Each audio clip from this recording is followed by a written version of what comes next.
Now I'm going to drill my holes for my disc.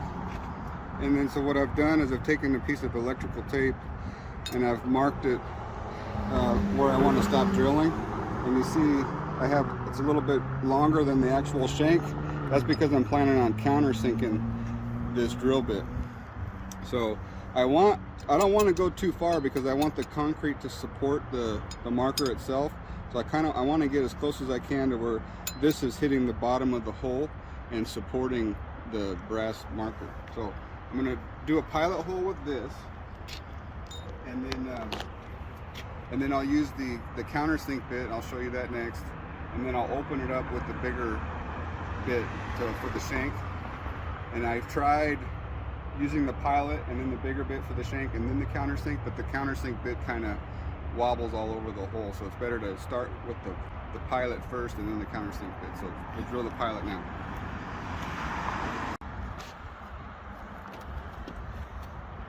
Okay, so I'm gonna drill and set this mark about 6 inches off the top face of curb. The reason why I do that, because I've seen these where they're right smack in the middle of the sidewalk, but that interferes with pedestrian foot traffic. Once you set up on this point, if you're in the middle of the sidewalk, your tripod's going to occupy the whole sidewalk, and it won't be accessible. So what I do is I set it about 6 inches off the face of curb, and I put one leg out in the shoulder and then 2 legs up on the sidewalk, and it leaves enough room for pedestrian traffic to go by. On your bridges, you want to make sure that you're not on the bridge deck. So that gap right there is called the paving notch. You want to be on this side of the paving notch, on the outside edge of the bridge deck itself. Otherwise, you're not on the stable part of the structure. And one thing I just recently learned is I went out and set a point on the abutment, but the structural section was failing. Every time a car drove over it, I could hear the approach slab vibrate, and my whole setup was vibrating. And then as I looked around, I saw that the pavement was cracking and the sidewalk was kind of cracking and settling. And it was a fairly new structure. It's only, I want to say, 2 or 3 years old, so they just didn't get the compaction in that quadrant. So before you set something, kind of observe the traffic, make sure that it's actually stable.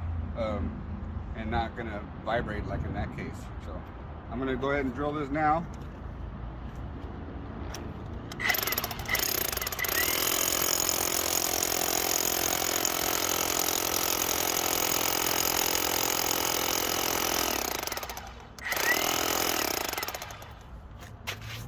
There.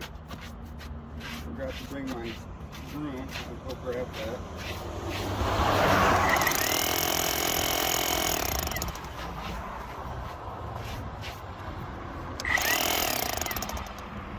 Good. I'm gonna grab my broom. Alright, so got my broom. It's easy to sweep out the dust while the bit's still in there. What you don't want is the hole filling back up with the concrete dust. So I'm gonna take this guy out, and then I'll do my countersink bit. This is a step up in diameter, this guy.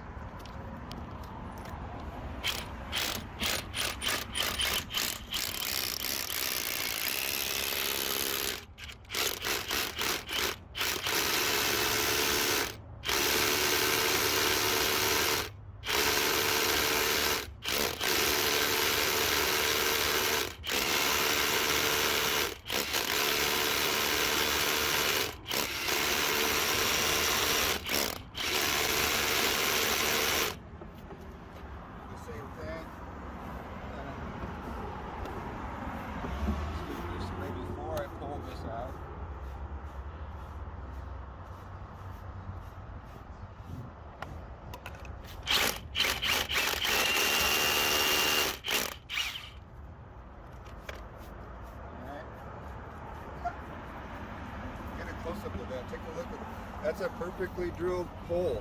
Now I just gotta see, I gotta open up this pilot hole a little bit because this guy won't fit in there.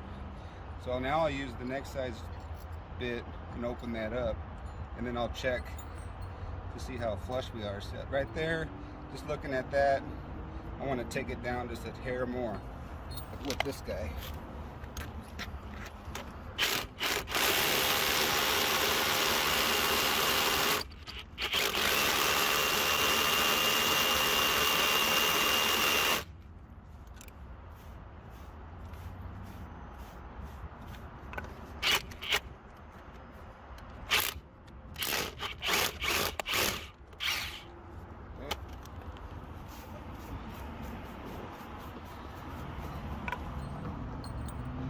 Okay, now that's pretty good.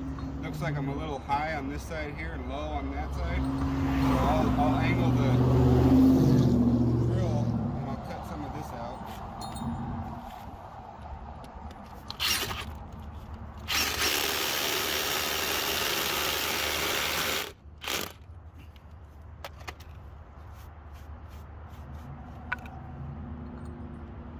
And there we have it. So next I'll open this up and then clean it out. Okay, so now let's open up the hole for the shank. I'm going to stop short of this and then I'm going to periodically check to see how far down I need to go. Don't go too far.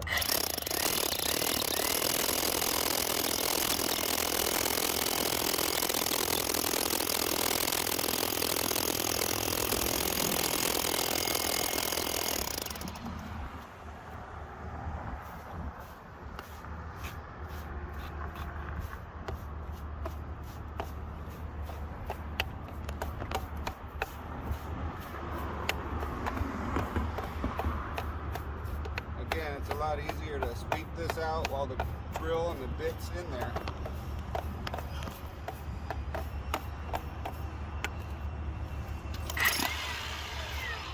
Now let's see. Alright, well that's good. I don't know if I went too far or not, but that's a perfect fit. So I'll pry that out and then I'll use my hose here and I got this red end on it, so I know that's the one I don't put my mouth on. And then I clean out all the dust, and then we'll mix up a batch of fiberglass resin and set it, and I'll show you that next.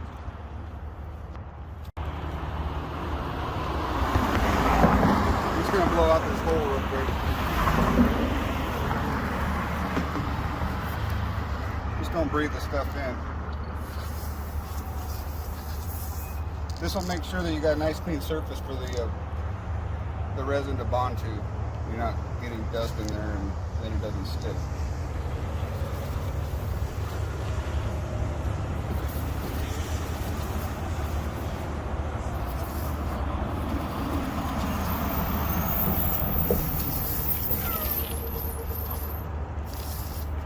Okay, should be good enough.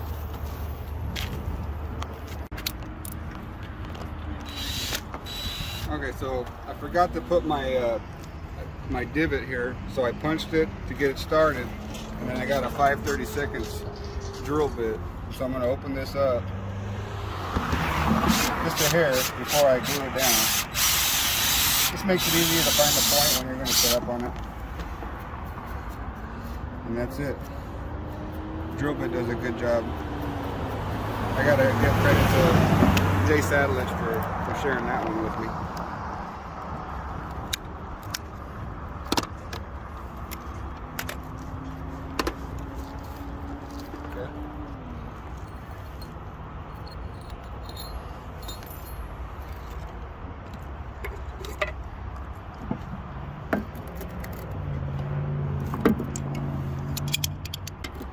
So I gotta open up my fiberglass resin, and when you pour it out of here, this thing gets a little tight, so as it glues it down, keep a set of channel locks with it. And then what I've done is I've measured these little cups that I got from Smart and Final. They're 4 ounces, and just through trial and error, I figured out that we only need about 2 ounces in this hole. Because last time I filled this thing up, dropped the disc in and it all spilled out. So I'm going to dump about half in here, this resin. And of course that'll change, you know, depending on how deep that hole is, what the size of your marker is and all that. And then according to these instructions, it's about 10 drops per ounce, 10 to 14 drops per ounce, depending on which, you look at that or you look at some websites. So I'm going to drop 30 ounces in here for 2 ounces of resin. 30 drops. 30 drops, sorry. Uh-oh.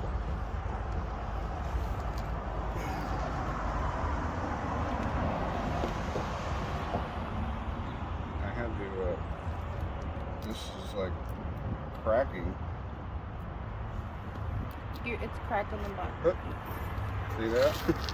Okay, I'll try it this way. 1, 2, 3, 4, 5, 6, 7, 8, 9, 15, 16, 17, 18, 19, 30. I'm gonna have to get a new one of these. So these things go, they dry out, and then the plastic gets very brittle. I had that in the garage for a little while. Bought that.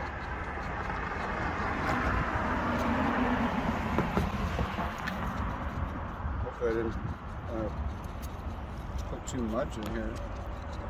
I think so.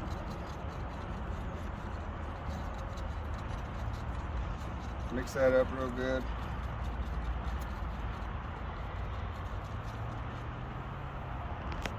And then fill up this hole, kind of.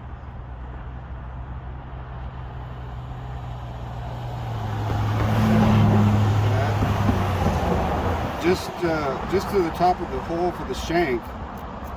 Rub this in just slightly, and then once the shank goes in, it'll push all that material out, and it'll bond right here on the bottom of this disc. And these are wedged, so once it hardens, it's going to be hard to pop out because it's going to push up against that wedge. I want the labeling facing north. It's like your north arrow is always up the page when you're drafting, and so I like to do the same thing. See how that resin's kind of rising up as I drop this in? I'll put just a hair more.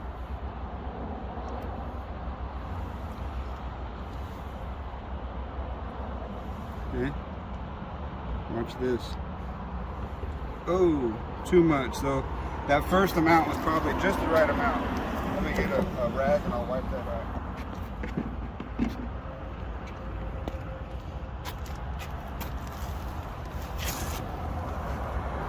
This right here is all hardener, it's not resin, so it shouldn't stain the concrete. I don't want to make a mess on the city sidewalks or highway bridges or whatever. So let me just soak this up.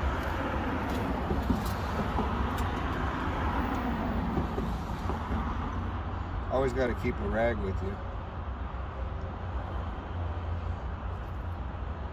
See that? One thing I like about this fiberglass resin is it's clear. When you're using epoxy, it's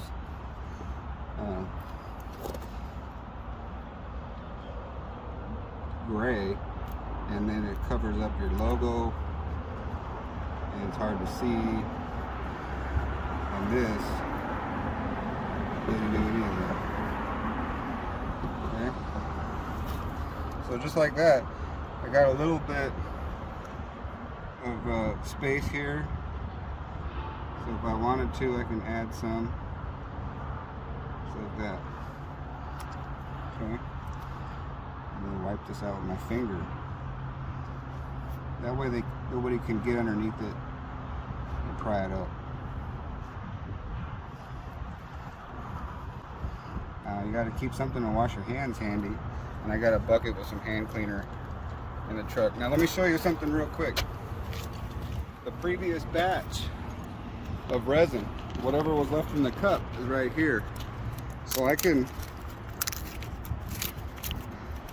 open this up and then test to see how hard this stuff was, how hard it's set up.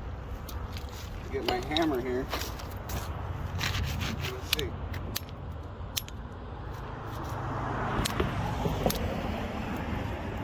Go. So I mean, it cured pretty hard. So I think that's going to do a good job.